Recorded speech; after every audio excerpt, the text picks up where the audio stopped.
Good evening. It is the 11th of September 2025 and it's coming up to 9 p.m. UK time. And this is a recording of an interview with Adey P. He has put together the Big Weekender 7 times already. This is number 8. I've been involved, I think, maybe from 4 onwards, maybe something like that. And I've been helping him this year with doing some graphics. We always do an interview because it's important to get the message across as to what the event's about, why we support Calm, why it's so important for us as streamers, as men, to be talking about mental health. So yeah, without further ado, Adey P is here. How you doing, man? Welcome, Criztoz. Thank you so much for having me back, brother. This is becoming a regular feature, so it's good to be back. This is the Big Weekender Part 8. What is the Big Weekender? The Big Weekender is a charity fundraiser. See it as a music festival fundraiser, which is online on Twitch. It runs from the 19th of September to the 21st of September. It's a 3-day event. We've got 40 DJs from across the world. And if you're new to Twitch, see it like you go into any other music festival. You have a lineup and one DJ then goes to the next DJ and it's so forth and so forth. So the Big Weekender was born out of a personal crisis I was going through. And I sat there and thought to myself, whilst I was having a sleepless night, I need to try and make something positive out of this real negative experience I was feeling. I had this very obsessive thought about bringing this, like a music festival together, and raising money for Calm. Also just celebrating what we have on Twitch. I think they're the most fundamental points of what the Big Weekender is about. It was all about coming together. That's the beauty of it, you know? And you always find someone you've never heard of before. I mean, there's so many raid trains these days that it is great that you're able to bring these communities together. I mean, I don't know of many other events like this that bring together different communities. For example, you know, you saying to me, right, go and speak to the 45-day community, and then you go and get the Global Funk Fan community, and then you get the drum and bass community, and all of these. I don't think there's anyone else yet sort of doing that. And I think that's, especially because it's for charity, I think it brings people in and helps them connect with other communities that they might otherwise not know about. Absolutely. Whether we like it or not, we do tend to stay with what's familiar. I ultimately understand why people would put people within their own genre group and things like that to breed consistency. But I think the whole ethos of this event is just to bring everyone together, and regardless of egos, regardless of what your numbers are in terms of a streamer, what terms of you play, it's more of a feeling, you know. And it's different now. We curate the event differently from what we've done in the previously. But I've always opened the invitation to people that haven't played before, but we have got our regulars, people that have supported us since the first Big Weekender. I think diversity has always been an important part of it. And inclusivity as well, isn't it? Like you say, it's not just the big streamers, it's middle, medium, people who've been around for a while, people who've sort of just joining now. And again, that's good. And because we talk a lot about it on this show, and obviously we've talked about it a lot, streaming is a form of sort of music therapy for a lot of us, isn't it? You know that you can switch on the cameras, go live, someone from your community will be there at least. You'll surprise yourself as to who turns up. But it's nice to be able to then say to our viewers, our followers, well, check out the next act. You might not have seen them before. You know, maybe join their community. There might be someone in their community that you get on with. And that's, I think, a big part of it and helpful for mental health for many reasons. If you explain to someone who didn't know what Twitch was about, you just explained it perfectly. I think that's the absolute joy of it. Is that, you know, at any given time, you can log in, you can have a chat with someone, you're going to be able to listen to someone. That's the special thing about Twitch. We've built up a huge community here of people, and we have no idea of how much impact that might have had on someone's life who might be having a bad day and they put on Twitch and then suddenly 45 days there and he's banging out some tunes, or, you know, you go into another chat and everyone's connecting with each other. That is just something, even when I look back in years to come, that I will never take for granted.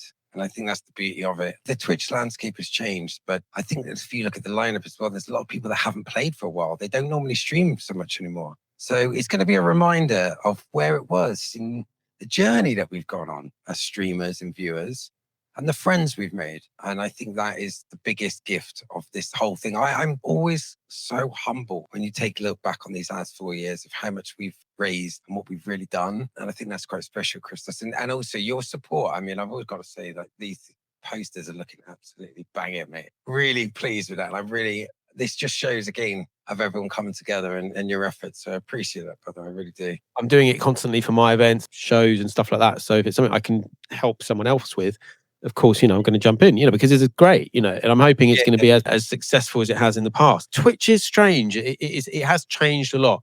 But what is interesting is that you'll suddenly get people popping up who haven't been in your chat for a while. And they're like, oh, I've just been lurking. Twitch was much more interactive when everyone was obviously at home during the pandemic. and had nothing else to do. So everyone was like on their phones or on their screens or whatever, and they're able to get involved in the chat. Now, people, I think a lot of the time, and I know I do it, because when I'm not streaming or, part of a raid train or watching like other events I'm doing, I just have it on in the background as I sort of wander around the house doing chores and doing whatever I need to do. And then every now and again, maybe saying, oh, great tune or whatever. So I think the way that people are consuming Twitch is changing. Absolutely. I think that it's like more like radio now, because you've got like about X amount of radio shows that you can just go in and duck into. I think that's important to remember as a streamer as well, that people are always listening and the people are still engaged in the platform. The landscape's different as society's changed and our listening habits have changed. It's one of those things that I think, for me, I want to sell this as being like a kind of a reminder. It's one of these things you go back and check in with old friends, come and check in with people you haven't seen in a while. There's going to be lots of new people. If you haven't been on Twitch for a while, come back. The big weekend is just one of these special weekends where you go, I haven't seen 45 Day and Ages. I haven't seen Liam. I've not seen this person. A fair majority of these streamers do not stream regularly. So it'd be good to see everyone back, and a lot of new people as well, because this is the great thing is there's always some streamer out there, Criztoz.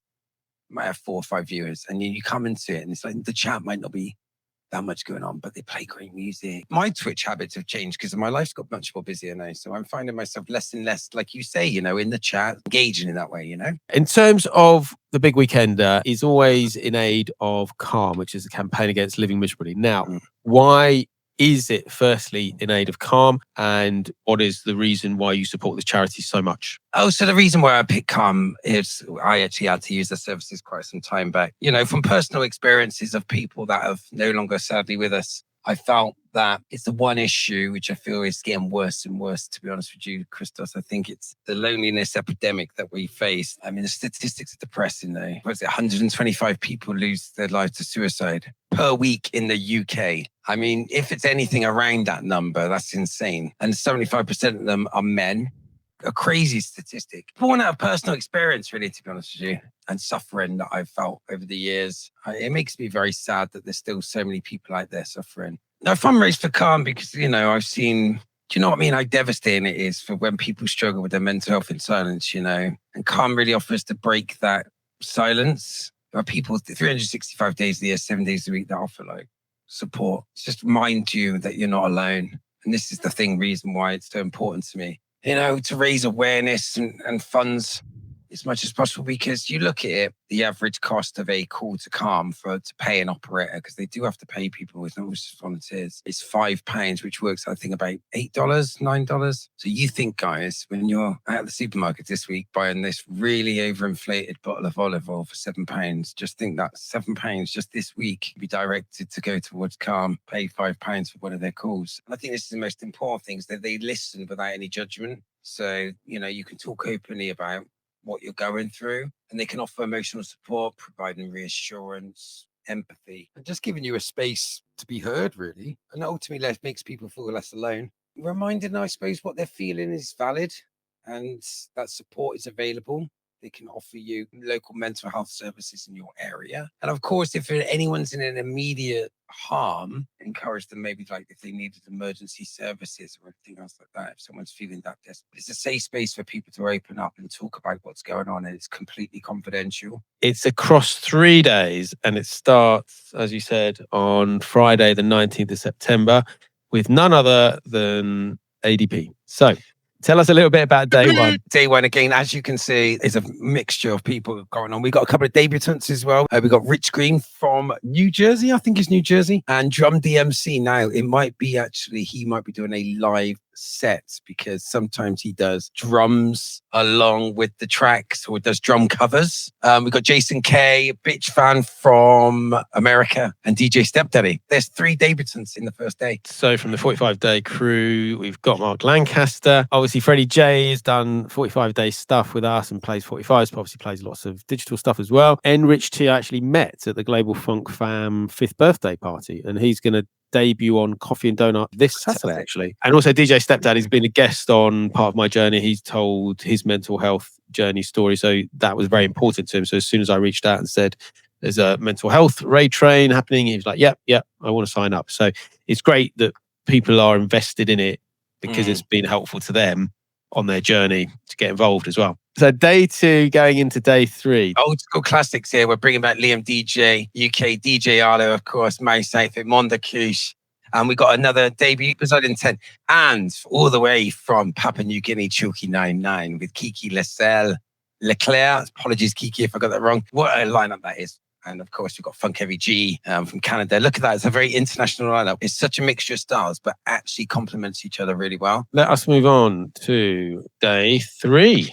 Day 3. Wow, look at this. Bringing back from the debut. He hasn't come back in a long time. We've got John the Hat. John the Hat making his annual appearance back on Twitch. His sets are always very emotive. He always has a message. He has a particular theme in place. And it's always coinciding with like the mental health side of things. So be sure to see that one. We got DJ Double P, DJ OP1, Talatray, Shoestring Sound. Of course, now again, we got some newbies in there. We got Ricardo DJing, 45 Day, 10:30. Sunday looks like a nice blend of people, doesn't it? And it's going to be really fun. Yeah, it's going to be No cool. idea what I'm going to play yet. So again, lots of new streamers for you to enjoy. There's a lot going on. So the fact that people are still willing to give up their time, which is probably more precious now than it would have been back in the pandemic when everyone had more time because they were stuck indoors. Whereas now, if you're indoors, you've still got a load of stuff to do. That means you can't go on Twitch or can't stream. This is what they need to do this weekend. You need to just put it on the background. Whatever's going on, this is going to be a weekend. There's going to be a reunion of people plus a load of new people. Just have in the background. You've got friends, just put it in the background. You don't always have to be involved all weekend, but come and say hello. People who are giving up their time to stream on the event are obviously being part of it. If people want to support in another way or get involved, if they're not streaming on the event, what can they do? Okay, guys. So if you see a social media post, it doesn't take more than 2 seconds to hit that share button, put it on your stories, repost something. Now, if you are on Twitch, of course, all you need to do is look at the poster, find out which artist is in there, and then come and join in. If you're a streamer, please, if you're doing a stream on the weekend, please raid into the train. That'd be really appreciative. Or if you're a viewer and you're in a DJ's chat and you're thinking, do you know what? I know the big weekend is on. Let's go check it out. Anything you could do to bring more eyes onto the event, which more eyes equals more potential donations, more donations equals more potential lives saved. So share, like, get involved. And of course, if you want to donate, you can donate. Sharing on Instagram or anything like that is just free. You press that little button, that little paper airplane or whatever it is, and just say, share it to your stories. You don't even have to do anything. Someone on your stories might see that and think, oh, this is interesting. I'll go and check it out. You've helped. And again, you've shared the fact that it's going on and you've shared the fact that it's in aid of calm. Shares are very helpful and they're free. Second of your time, just see it and we'll give it a like because it helps with the algorithm. And then you get more eyes, more people coming to the event and we have a better weekend. Happy days. In years gone by, you've obviously ended up staying up and watching and pretty much being up almost 3 days. Obviously, things have changed now. So I assume you'll be getting some sleep during the event? Yeah. It has been known for me to go no sleep, but I'm committed to the event and I'm committed to try and support it as much as I can. And I usually make sure I've got a day off, obviously after, a couple of days off after, but I can't give any promises because there's a lot of these DJs that are later at night that I've never seen. So I'm going to do my best. I always say it's only a couple of days work, but it goes a long way. Let's just come together, have a great time, listen to some good music, share some positive mental health awareness and just like have a bubble.